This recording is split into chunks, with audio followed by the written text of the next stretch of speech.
R3s. The Quef. I'm going to say Quef still. The Kef R3s. Not cheap.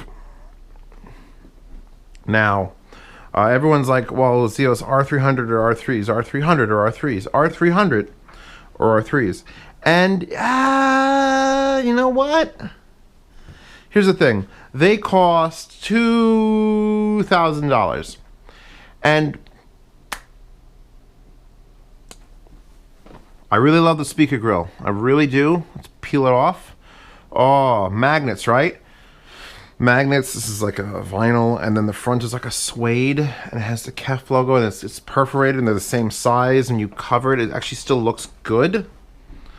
Looks a little bit like an S&M mask. That's fine. You take it off, and you get presented with the updated Uniq driver. And you get that low end there, the mid-range, actually mid-bass. It's bass driver. Because it's a three-way. There's your tweeter. That is a solid thing that is pushing nothing. And that's the part that moves around it. That is your mid-range. And then you get the low-end driver. And it's a ported unit, so back here, you get a nice, actually really tiny port, but it has that same soft interior. You get in there, you finger that port, it feels soft. They literally made the tube a soft material, and that helps keep the bass. I don't know what it does, but the LS50s had it, and the LS50s are pretty much one of the greatest speakers I've ever heard. And here's the thing, the R300s, I said were the LS50s with better bass, because they were a three-way design, the Uniq driver, and a 6-inch bass driver. And that's what these are. So nothing's changed between the R300 and the R3s, except for the nicer grills. And I have to tell you how they sound in a second. First, let me address something. I say nicer grills, like I really like this grill. You'll notice I have extra magnets on this one because it's warped to shit. And this came out of the box like this, and the owner knows about it, or should know about it.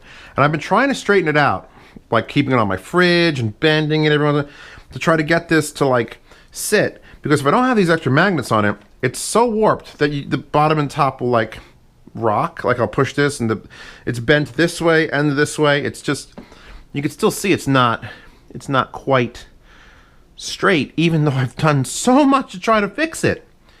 So this is a Kef boo-boo. Now on a $2,000 set of speakers, I don't expect anyone to make a boo-boo. But this is like the one that really gets to me, because I'm just like, I kind of really want to leave these on, but I know this one's fucked up. So let's take it off. Let's take them both off, and you can just see this one's fine.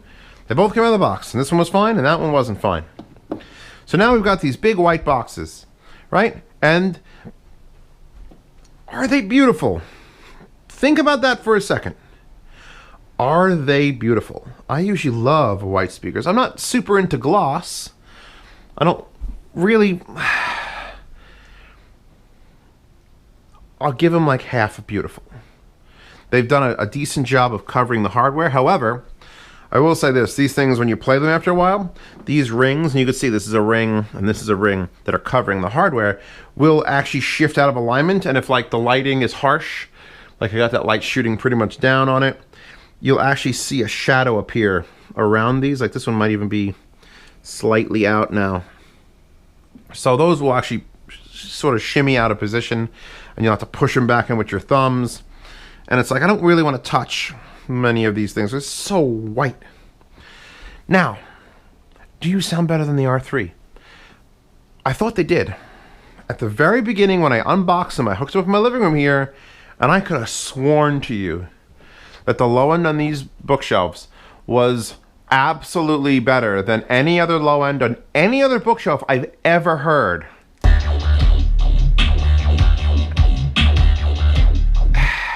And here's the thing, break-in I believe in. I did a whole thing on burn-in and break-in, whatever you want to call it.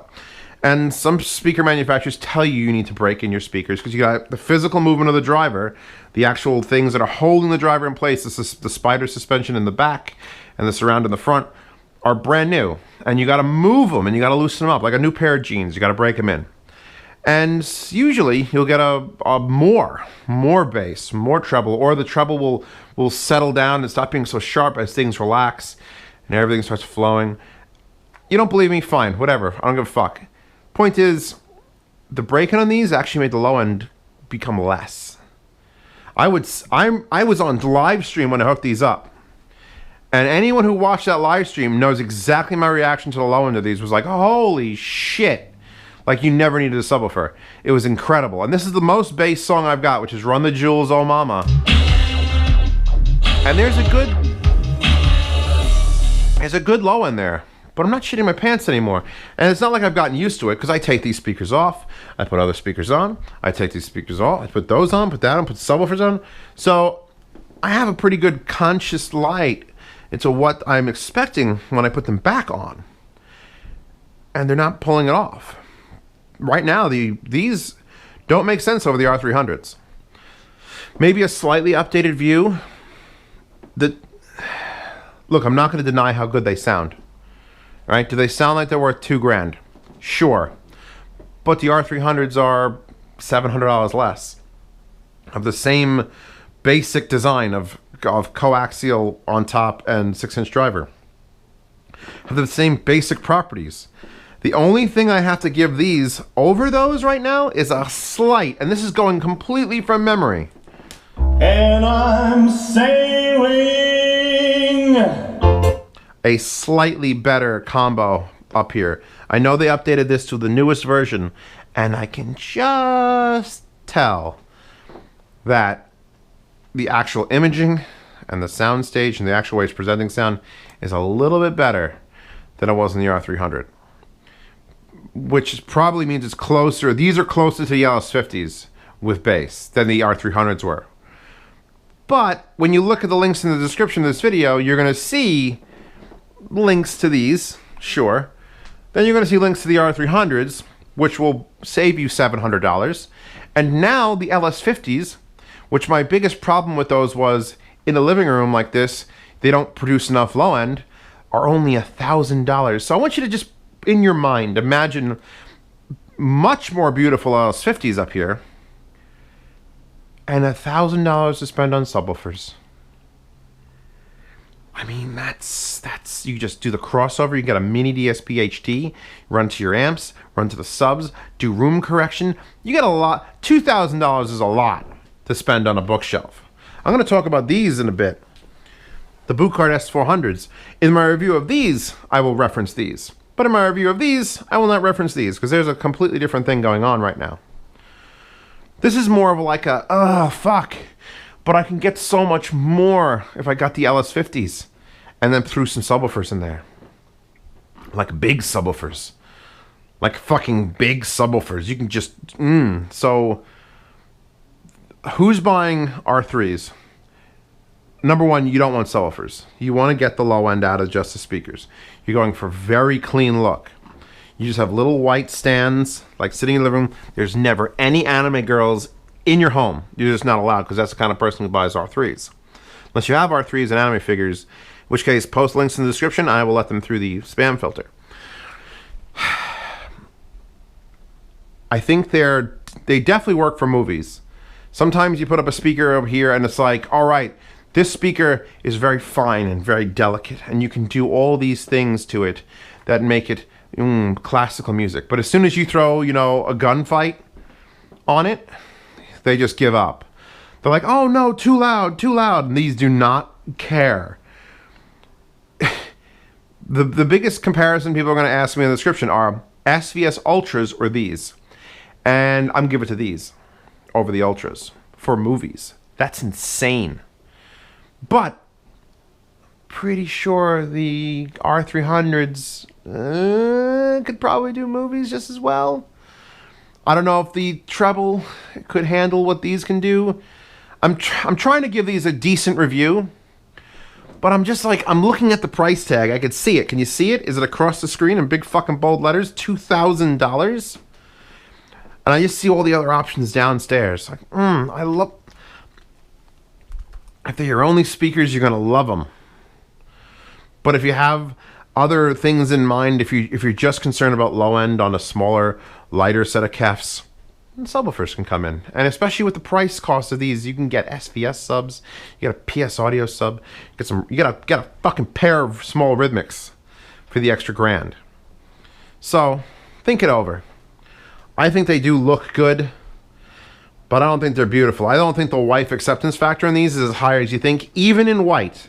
Because look at the size of them. That is the one advantage I will talk about with the boot carts over these. Those boot carts are small. Very small. And these things are monsters. So let's look at the back again for a second. They have that now standard KEF thing where you can unscrew this, disconnect the top from the bottom. So if you wanted to not buy amp, but buy amp.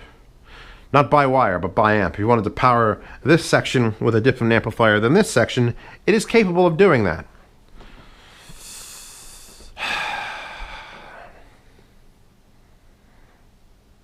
I'm going to give these a recommendation. They're recommended. Okay, $2,000 KEFs. Fine. But, big, fat, white, but. Consider the R300s that are still for sale and still nearly as good, because this is doing just a little bit more in the way of imaging and soundstage than I think the R300 gave me. It's just a little bit more here. There's a little bit more like, oh, high class treble accuracy going through things.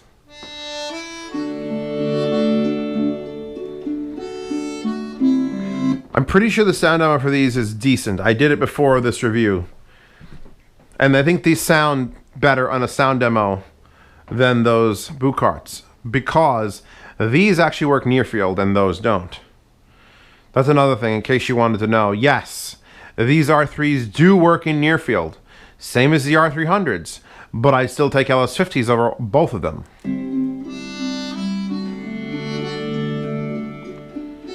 Yeah, you could just taste the detail on the treble.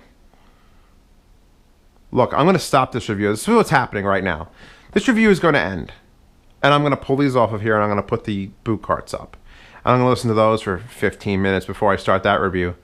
And then I'm going to tell you why those are worth $1,800.